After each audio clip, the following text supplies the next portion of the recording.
नमस्कार। चलिए आपकी पाम का एनालिसिस करते हैं। क्या कुछ आपका पाम बताता है। पाम का एनालिसिस करने से एक बार मैं आपकी कुंडली बता देती हूँ। देखिए 7 जुलाई है।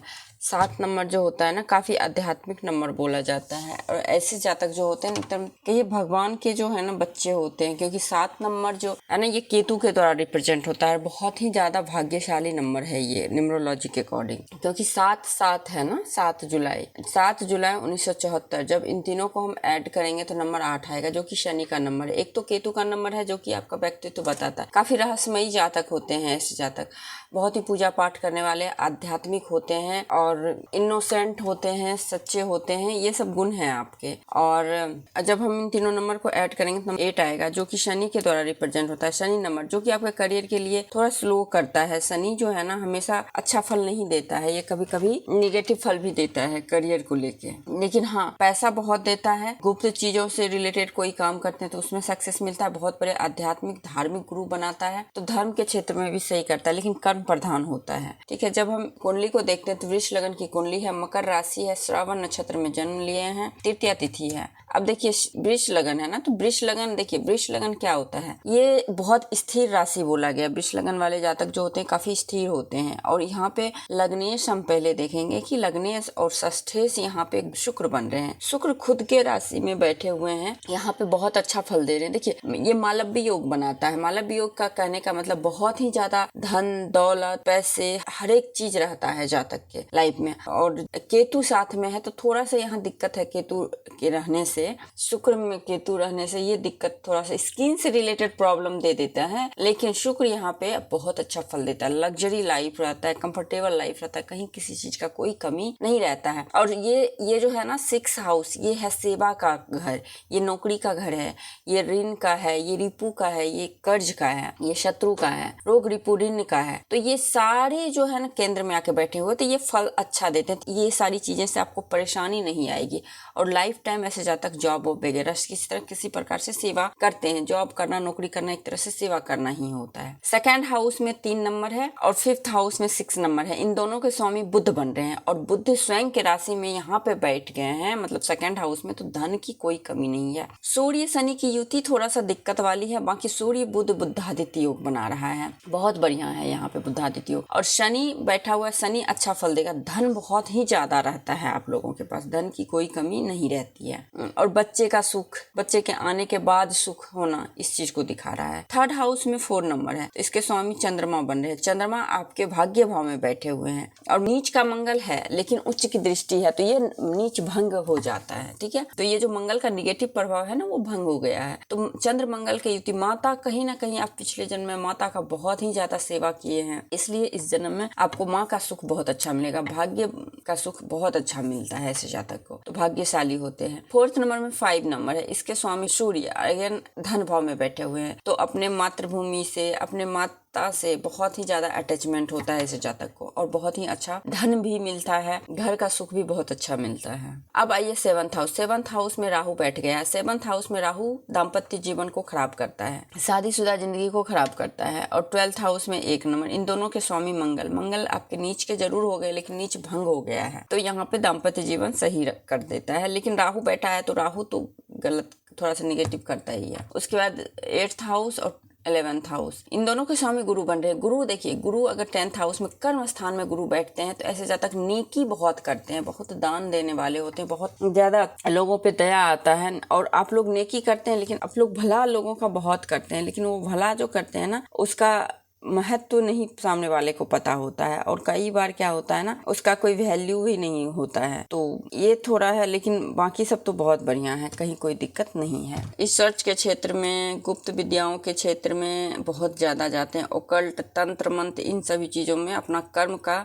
इन्वेस्टमेंट करते हैं। आप कर्म जो है ना, आपका कर्म इन सभी चीजों में होता है। 10 और 11 इन दोनों का स्वामी बैठा हुआ है आपके 2nd हाउस में। अब 2nd हाउस धन का होता है, और धन भाव में अगर ये दोनों ग्रह बैठ जाए तो धन बहुत ज्यादा देते हैं। कर्म और धन का जो कनेक्शन है ना वो बन गया है, तो ये अच्छा है यहाँ पे। अब दृष्टि की बात कर लेते हैं। देखिए शुक्र की 7वीं दृष्टि आपके 7th हाउस पे पड़ रही है, तो ये बहुत अच्छा लाइफ पार्टनर, बहुत सुंदर लाइफ पार्टनर, बहुत अट्रैक्टिव लाइफ पार्टनर देता है, क्योंकि शुक्र उसी चीज का होता है और 7th हाउस उसी चीज का होता है, आपके दाम्पत्य जीवन के, आपके लाइफ पार्टनर का। बट यहाँ पे राहु बैठ के ये सभी चीजों में कभी कभी व्यवधान और खराबी भी लाता है। राहु की दृष्टि पड़ रही है आपके लगन पे, हमेशा भटकाव की स्थिति में लाता है। उसके बाद आपका सूर्य बुध की दृष्टि पड़ रही है आपके 8th हाउस पे। देखिए सूर्य और बुध की दृष्टि जब 8th हाउस पे पड़ती है ना, तो ये 8th हाउस हमारे तंत्र मंत्र का होता है, ओकल्ट विद्या का होता है, रिसर्च का होता है, गुप्त चीजों का होता है, तो ये चीज में बहुत ज्यादा सफलता देता है। और शनि की 3 दृष्टि होती है, तीसरी दृष्टि, 7वीं दृष्टि और 10वीं दृष्टि। 1 2 तीसरी दृष्टि आपके सुख भाव पे पड़ रहा है, तो यहाँ पे भी सुख में कोई दिक्कत नहीं होगा, सारी तरह का सुख मिलेगा। 1 2 3 4 5वीं दृष्टि 6th हाउस पे पड़ रहा है, रोग रिपुरिन से कभी परेशानी नहीं होगा। 7वीं दृष्टि आपके 8th हाउस पे पड़ रहा है, तो 8th हाउस पे शनि की दृष्टि पड़ने से सेम चीज वही चीज होता है ना कि गुप्त चीजों में ज्यादा रुझान होता है। उसके बाद 10वीं दृष्टि गुरु पे पड़ रही है, यानी कि 10th हाउस पे पड़ रही है, तो कर्म प्रधान, कर्म ज्यादा इंपॉर्टेंट है आपके लिए और अच्छे कर्म करने वाले होते हैं ज्यादा। उसके बाद मंगल की भी 3 दृष्टि होती है, 4थी दृष्टि, 7वीं दृष्टि और 8वीं दृष्टि। तो 1 2 3 4, 4थी दृष्टि 6th हाउस पे पड़ रहा है, 7वीं दृष्टि आपके 9th हाउस पे पड़ रहा है और 8वीं दृष्टि आपके कर्म भाव पे। सारे ग्रह, बहुत सारे ग्रह का दृष्टि पड़ने से आपका कर्म भाव जो है ना गवर्नमेंट के क्षेत्र हो गया या फिर अच्छे पोस्ट को दिखा रहा है यहाँ। उसके बाद आप देखिए गुरु की भी 3 दृष्टि होती है, 5वीं, 7वीं और 9वीं। अब देखिए 5वीं 1 2 3 4 5 धन भाव पे, गुरु की दृष्टि धन भाव पे पड़ना, धन की कोई कमी होना ही नहीं, वाणी की कोई वाणी बहुत अच्छा होना, कुटुंब का बहुत अच्छा सुख होना। 7वीं दृष्टि आपके माता के भाव पे, सुख भाव पे, तो अमृत दृष्टि बोला जाता है गुरु की, तो कोई भी चीज की यहाँ पे दिक्कत नहीं है। उसके बाद 9वीं दृष्टि पड़ रही है आपके रोग रिपुरिन पे, तो रोग रिपुरिन से कभी परेशानी आपको नहीं आएगी। अभी देखिए नवमांश कुंडली भी देखें तो नवमांश कुंडली की भी स्थिति काफी अच्छी, सूर्य उच्च का हो गया, मंगल राहु यहाँ पे थोड़ा दिक्कत करा, शुक्र चंद्र सब बढ़िया है यहाँ पे। अब देखिए अपने बर्थ डिटेल को भी आप देखेंगे तो यहाँ पे देवगण हैं आप, गण आपका देव है ना, एक मनुष्यगण, देवगण, राक्षसगण होता है, तो आप देवगण हैं। चांदी और तांबा पाया में जन्म लिए हैं, तो काफी अच्छे पाया में जन्म लिए हैं आप। विशुंत्री दशा की बात करें तो विशुंत्री दशा में आपकी अभी शनि की महादशा चल रही है, जो कि योग कारक है आपके कुंडली में। मार्केश तो बन रहे हैं, मारक भाव में बैठे हुए हैं, लेकिन आपका शनि यहाँ पे अच्छा फल दे रहा है, तो ये टाइम पीरियड बहुत अच्छा है आपका। अगर आप कोई रत्न धारण करना चाहते हैं तो आपके लिए पन्ना बहुत बढ़िया रत्न होगा, नीलम बहुत बढ़िया रत्न होगा। हाँ, पन्ना और नीलम आप धारण कर सकते हैं। चलिए अब आपके पाम पे आते हैं। आपके पाम जो है, सबसे पहली बात तो यहाँ पे इस प्रकार से देखेंगे तो ये स्क्वायरी पाम हल्का सा रेक्टेंगुलर है। जब स्क्वायरी पाम और इस तरह से रेक्टेंगुलर थोड़ा सा हो जाए ना, तो देखिए ये एरिया भी बहुत अच्छा डेवलप है, ये एरिया भी बहुत अच्छा डेवलप है और ये एरिया भी बहुत अच्छा डेवलप है। अगर माउंट देखे तो सब वेल डेवलप है, कहीं कोई दबा हुआ नहीं है, एक जैसा है। तो ये बताता है कि आप कोई भी काम को लॉजिक के साथ करते हैं, बहुत अच्छे तरीके से करते हैं, लॉजिकली तरीके से करते हैं, मेंटली तरीके से करते हैं, फिजिकली तरीके से करते हैं, हर तरीके से कोई कार्य को करते हैं। अब आप फिंगर को देखेंगे तो ये 3 फिंगर एक तरफ है और ये फिंगर बिल्कुल हटके है, तो ऐसे जातक अपने कुल में, अपने खानदान में बिल्कुल अलग काम करते हैं, जो आपके कोई खानदान में, कोई कुल में नहीं किया हो वो काम आप करते हैं, तो ये अच्छी बात है। और उसके बाद यहाँ पे देखिए 90 डिग्री का कोण बन रहा है। ये 90 डिग्री का कोण बता रहा है जो डिसीजन आप ले ले, एक तो आप स्वतंत्र विचार के हैं, स्वतंत्र तरीके से कोई चीज को सोचते हैं और अपना डिसीजन खुद लेते हैं और अपना डिसीजन लेके कभी बदलते नहीं हैं, एक चीज पे एकदम से अडिग रहते हैं। यहाँ पे बुद्धाइज भी बना हुआ है, हल्का सा खुला हुआ है, तो थोड़ा सा पैसे खर्चा करने वाले होते हैं, लेकिन इंट्यूशन स्ट्रांग होता है आपका, कोई भी चीज से पहले आभास लग जाता है। यहाँ पे देखिए, यहाँ पे फैमिली चैन तो नहीं है, लेकिन आप इस तरह से पिक्चर में दिख रहा है तो यहाँ फिश का सिंबल है, तो ये अच्छे परिवार के सुख को बताता है। उसके बाद यहाँ पे खड़ी लाइन है, ये मिलनसार स्वभाव को बताता है, हर जगह आराम से घुल मिल जाते हैं आप। और आपका थंब हल्का सा कर्व लिए हुए है, तो ये एडजस्टेबल नेचर को बताता है, अपने अकॉर्डिंग हर जगह एडजस्ट करने वाले होते हैं। उसके बाद आप देखेंगे यहाँ पे नोट्स क्लियर है, तो स्पष्ट बोलना और सुनना पसंद आता है आपको। गुरु की फिंगर की लेंथ अच्छी है, सूर्य की फिंगर की लेंथ अच्छी है, तो दोनों का बराबर है, तो लाइफ में कभी कॉम्प्रोमाइज करके जीने की स्थिति नहीं आएगी, हर सुख सुविधा आसानी से मिल जाता है। उसी प्रकार से शनि की फिंगर की लेंथ देखिए, अकेले रहना पसंद नहीं आता है आपको, लोगों के बीच में रहना, और रहते भी होंगे, कई बहुत कम ही ऐसे जातक अकेले रहते हैं। अच्छा है शनि आपका, कर्म प्रधान है। सूर्य अच्छा है तो मान सम्मान स्वाभिमान के साथ जब भी जिंदगी में जहाँ भी जिएंगे तो स्वाभिमान के साथ जीते हैं। उसके बाद छोटी फिंगर कि लेंथ बहुत अच्छी है, तो कम्युनिकेशन बहुत बढ़िया है। देखिए बुध जब अच्छा होता है तो आप कम्युनिकेशन बहुत अच्छा कर लेते हैं, बहुत अट्रैक्शन होता है, प्रेजेंटेशन बहुत अच्छा आता है, लोगों से बात करते हैं तो लोग बहुत अच्छे से प्रभावित हो जाते हैं आपसे, आपकी बात को लोग सुनते हैं। ये सारे गुण हैं आप में। अब गुरु की माउंट की बात करें तो गुरु की माउंट पे देखिए ये थोड़ा सा लाइन है, तो ये हल्का सा रिंग ऑफ सोलोमन, तो इंट्यूशन स्ट्रांग है आपका। यहाँ पे फिश का सिंबल बन रहा है, तो ये बता रहा है इस प्रकार से, तो ये बता रहा है कि ज्ञान हमेशा कुछ ना कुछ करना, ज्ञान से पैसे किया नहीं। यहाँ पे भी फिश का सिंबल है इस प्रकार से, क्लियर है एकदम से। तो ये शनि की ओर है, तो धन, अध्यात्म, देखिए गुरु जो होता है ना, धन का होता है, अध्यात्म का होता है, अपने बच्चे का होता है, मतलब ओवरऑल अच्छी चीजों का होता है, जो कि आपका बहुत बढ़िया है। उसके बाद यहाँ पे आप देखेंगे तो यहाँ पे स्टार, देखिए 2 तरीके का स्टार बनता है, एक ऐसे इस प्रकार से बनता है और एक बनता है इस प्रकार से।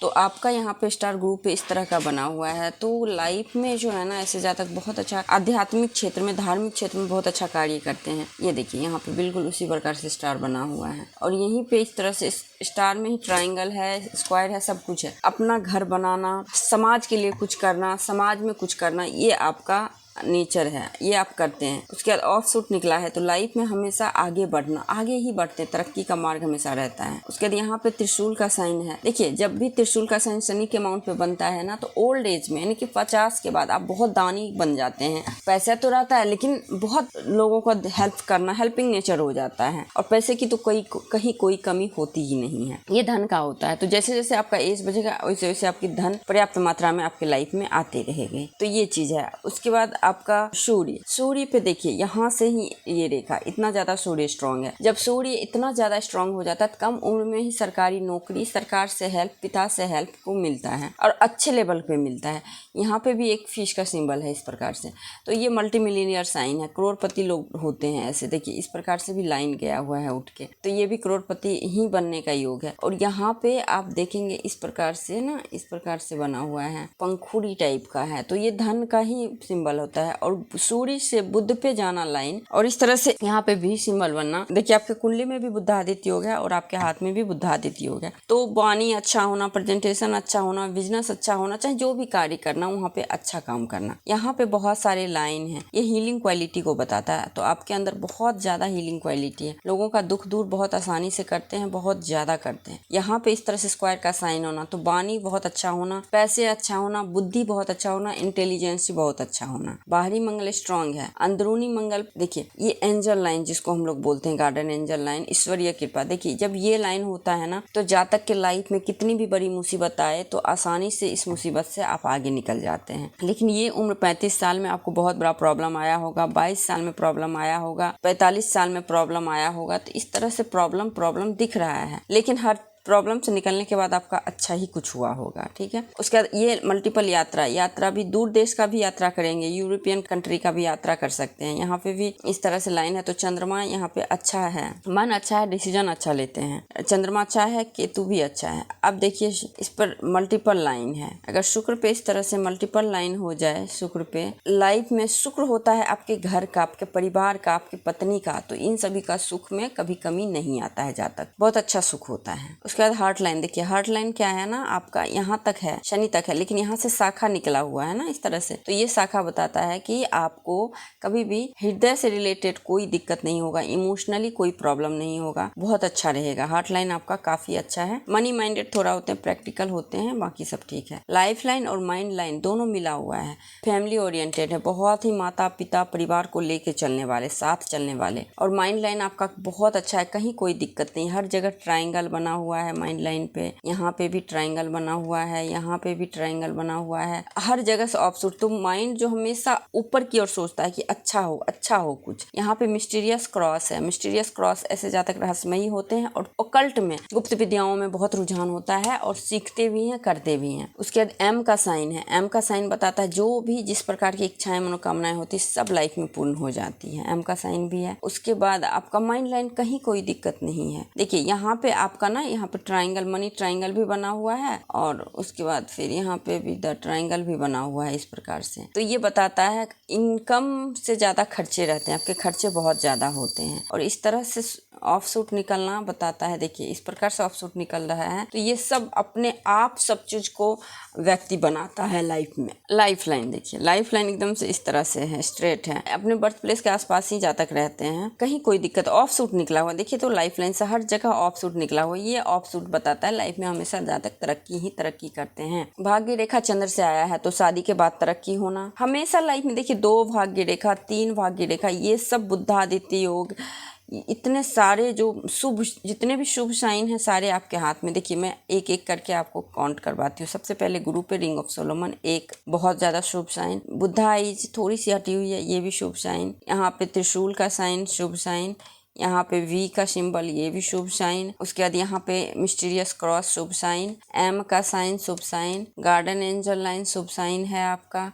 मनी ट्रायंगल छोटा सा है, ये भी शुभ साइन है। द ट्रायंगल है, ये भी शुभ साइन है आपका। तो इतने सारे, और सबसे बड़ा शुभ साइन, इतने सुंदर भाग्य रेखा है, इतने सुंदर सूर्य रेखा है और इतने सुंदर बुद्ध रेखा है। तीनों रेखा मस्त है आपका। उसके बाद फिर भाग्य रेखा, एक से नहीं एक से अधिक भाग्य रेखा आपके हैं, तो कहीं कोई दिक्कत नहीं है। अगर हम ब्रेसलेट की भी बात करें तो 1 2 है, 2 ब्रेसलेट है आपका क्लियर। 3 तो धन दौलत और कोई एक्स्ट्रा ऑर्डिनरी पावर जो होता है ना आपके पास होता है। इंट्यूशन बहुत स्ट्रांग है आपका, इतना कह लीजिए कि जो लगता है वही होता है। कोई भी चीज होने से पहले आपको बहुत अच्छे से आभास आना, देवीय शक्ति का होना, मतलब किसी न किसी प्रकार की शक्ति प्राप्त होता है। जातक को आपकी कही हुई वाणी सत्य हो जाना, ये सारी चीजें आपको भगवान ने दिया है। तो आई थिंक मैंने आपके हथेली का पूरा विश्लेषण कर दिया। इसके बाद कोई लाइन्स, रेखाएं, चिन्ह, सवाल रह गए तो आप मेरे से पूछ सकते हैं। नमस्कार।